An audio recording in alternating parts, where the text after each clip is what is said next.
Hi hello welcome to UNV family vlogs.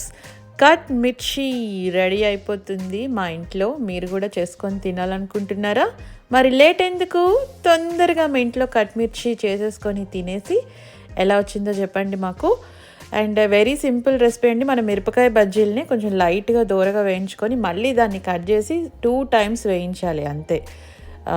మీకు మామూలుగా నేను ఇక్కడ మీకు టేబుల్ మీద చేసి చూపిస్తున్నాను. ఎవరి ఇష్టం వాళ్ళదండి. కొంతమంది మిరపకాయ బజ్జీలు కట్ చేసి అందులో ఆనియన్స్ స్టఫ్ చేసుకుంటారు. మేమేంటంటే వాము, శనగపప్పు, వేయించిన శనగపప్పు, వాము, కొంచెం చింతపండు గుజ్జు ఇట్లా మిక్సీ కొట్టి చిన్న సాల్ట్ వేసి నేను మిరపకాయని కట్ చేసి మధ్యలో ఆ స్టఫింగ్ చేసి అవి వేయించుకొని ఆ తర్వాత నేను ఆనియన్స్, పల్లీలు, చాట్ మసాలా ఇవన్నీ వేసి మిరపకాయ బజ్జీల మీద అట్లా గార్నిష్ చేశాను.